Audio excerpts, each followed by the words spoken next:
नमस्कार, मैं हूं Pankaj Kumar. TV 9 digital platform पर आपका स्वागत है। हमारे साथ हमारे वरिष्ठ सहयोगी विष्णु शंकर जी हैं और हम इनसे चर्चा करेंगे पंजाब की राजनीति पर।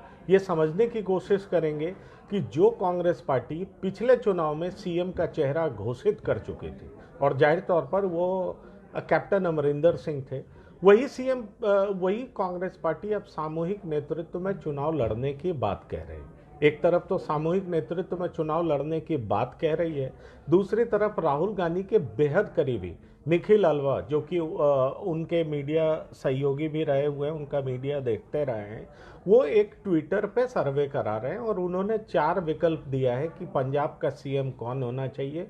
वो क्या चरणजीत सिंह चन्नी होना चाहिए, नवजोत सिंह सिद्धू होना चाहिए, या फिर सुनील जाखड़ होना चाहिए, और चौथा विकल्प उन्होंने रखा कि कोई और होना चाहिए, नहीं होना चाहिए। जाहिर तौर पर ये चारों विकल्प उन्होंने जनता के सामने रखा। विष्णु जी, ये समझने की बात है कि आखिरकार क्या कांग्रेस में इतना ज़्यादा आंतरिक कलह बढ़ गया है कि कांग्रेस बिना सेनापति के ही मैदान में उतर आई है? पंकज जी, देखिए, ऐसा है कि इस समय कांग्रेस की जो हालत है वो आगे कुआं पीछे खाई वाली हो गई है। उससे न उगलते बन रहा है न निगलते। दबाव बहुत है क्योंकि उनके मुकाबले में जो सबसे मजबूत पार्टी से नज़र आ रही है उसने अपना मुख्यमंत्री का चेहरा घोषित कर दिया है। यही नहीं, उन्होंने उनकी कॉन्स्टिट्यूंसी भी घोषित कर दी। वो संगरूर लोकसभा क्षेत्र के धुरी विधानसभा क्षेत्र से लड़ेंगे। तो उन्होंने ताल ठोक करके अपने उम्मीदवार को मैदान में उतार दिया है।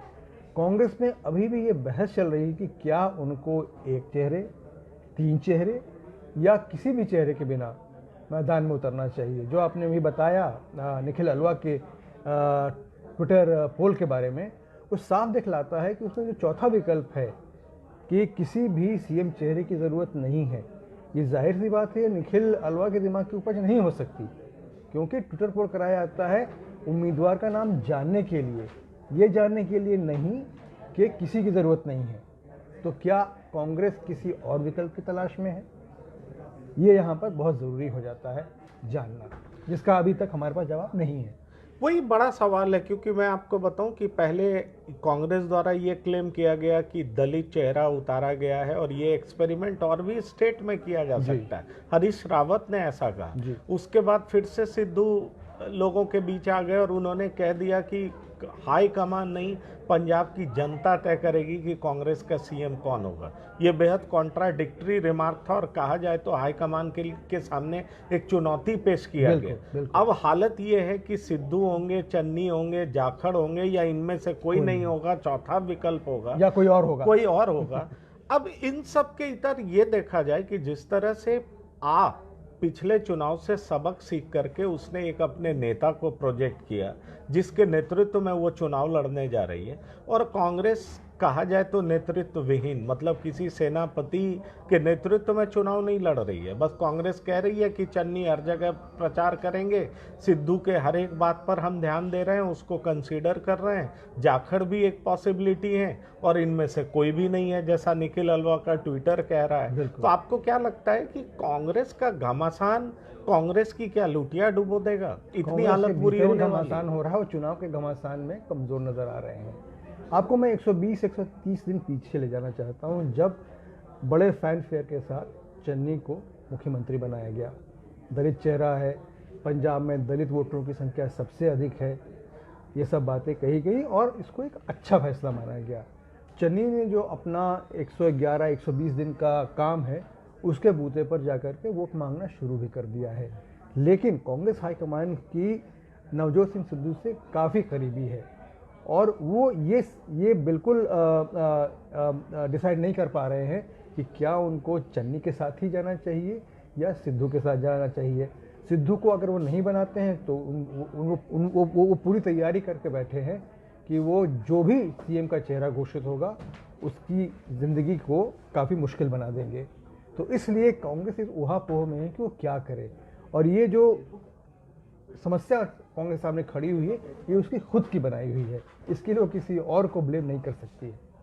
देखिए, मैं जो समझ पा रहा हूँ कि 30% दलित मतदाता पंजाब में, और चुनाव 5 राज्यों में हो रहे हैं, दलित मतदाता और भी हैं, कांग्रेस एक नज़ीर पेश कर सकती थी अगर इनके नेतृत्व में चुनाव लड़ा जाता, तो ये कांग्रेस कह सकती थी कि हमने दलित को सीएम बनाया और उनके ही नेतृत्व में चुनाव लड़ा जा रहा है।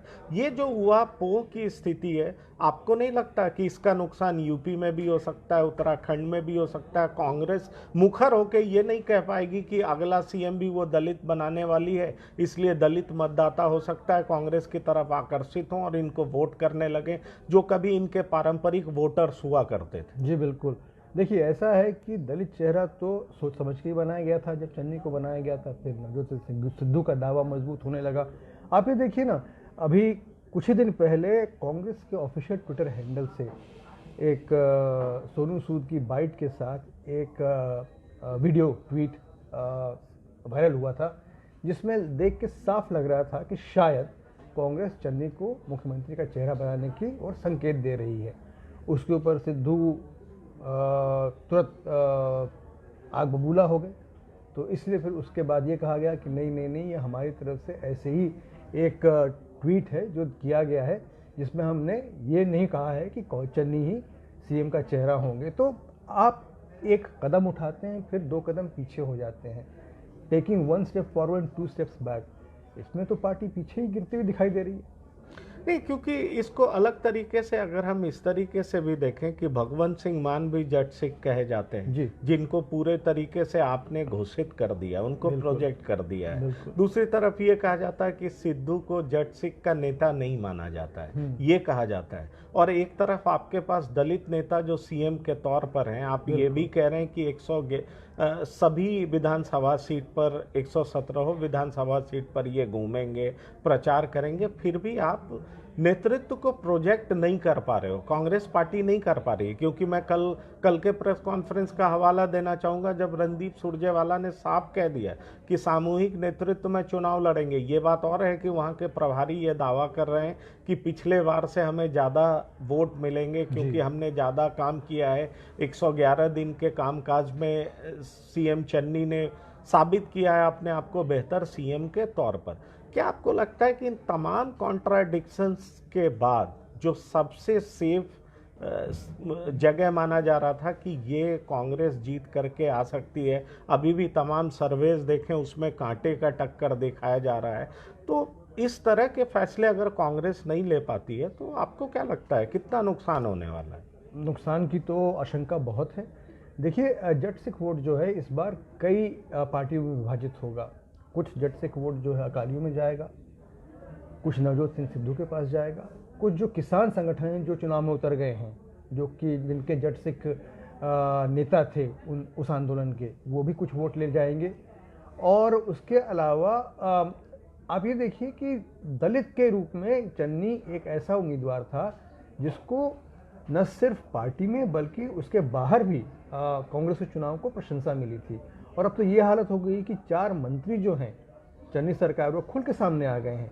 पहले ब्रह्म महेंद्र आए, उसके बाद सुखजिंदर सिंह रंधावा आए जो गृह मंत्री भी हैं और डिप्टी चीफ मिनिस्टर हैं, उसके अलावा राणा गुरजीत सिंह और तृप्त राजेंद्र सिंह बाजवा, सब ने मिलकर कहा है कि चन्नी ही सबसे मुफीद नेता होंगे कांग्रेस को विधानसभा चुनाव में जीत की तरफ ले जाने के लिए। बल्कि सुखजिंदर रंधावा ने तो यहाँ तक कह दिया कि जो हाई सीएम की कुर्सी कहते हैं उनको हाईकमान को नज़रअंदाज करना चाहिए। उनका इशारा किस तरफ था ये एक्सप्लेन करने की ज़रूरत नहीं है।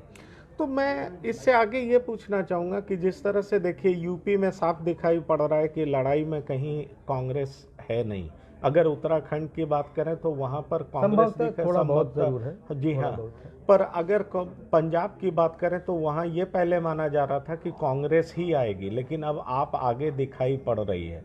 अगर हम बात करें गोवा की तो गोवा में भी इनके खुद ही जो सहयोगी दल हैं जो अलग राज्य में हैं, इनके सहयोगी वो उनके खिलाफ खड़े हो रहे हैं। तो पंजाब में अगर हार होती है तो क्या माना जाएगा कि हाई कमान ने जो नेतृत्व पर फैसला नहीं किया, फैसले नहीं लेने की वजह से ही ये एक बड़ी चूक मानी जाएगी? कल मैं एक न्यूज़ चैनल पर पी चिदम्बरम का एक इंटरव्यू देख रहा था। उनसे जब ये सवाल पूछा गया कि मान लीजिए गोवा में अगर कांग्रेस चुनाव में अच्छा नहीं कर पाती है तो क्या इससे कांग्रेस का जो केंद्रीय नेतृत्व है उसके ऊपर सवाल उठेंगे, तो उन्होंने इस सवाल का जवाब देने से साफ इनकार कर दिया। उन्होंने कहा कि चुनाव की बात कीजिए, इंडिविजुअल्स की बात मत कीजिए। तो आप ये देखिए कि जो कांग्रेस के शीर्ष नेता हैं, हाईकमान के बाहर वाले, वो भी अब डिफेंसिव हो चले हैं। तो इसका संकेत तो जाहिर सी बात है बहुत अच्छा नहीं जा रहा है जनता के बीच में। तो जाहिर तौर पर आपने सुना कि किस तरह से फैसले नहीं लेने से किस तरह की दिक्कत हो रही है, और जो कांग्रेस पिछले बार नेतृत्व को सामने रखकर चुनाव लड़ी थी और सरकार बनाने में कामयाब हुई थी, वही कांग्रेस अब पंजाब में सामूहिक नेतृत्व में चुनाव लड़ने की बात कहती है। कभी एक तरफ से इशारा करने की भी कोशिश करती है कि इनके नेतृत्व में चुनाव लड़ा जाएगा, तो दूसरे नेता नाराज हो जाते हैं और परिणाम ये होता है कि कई नेताओं का चेहरा सामने रखना पड़ता है। खास तौर पर 3 चेहरा सामने जरूर है, जिनमें एक नाम है नवजोत सिंह सिद्धू, दूसरे मुख्यमंत्री चरणजीत सिंह चन्नी और तीसरे सुनील जाखड़। और मैंने आपको बताया कि जिस तरह से निखिल अलवा ट्विटर पर लगातार ये पूछने की कोशिश कर रहे हैं, पोल करा रहे हैं, ट्विटर पोल, जिसके जरिए वो जान सके कि इनके बिना भी लड़ा जा सकता है, तो जाहिर तौर पर क्या कांग्रेस चौथे विकल्प की भी ओर देख रही है, ये बड़ा सवाल उठता है। तो फिलहाल TV9 फेसबुक लाइव पर इतना ही। आप बने रहिए TV9 डिजिटल के साथ। धन्यवाद, नमस्कार।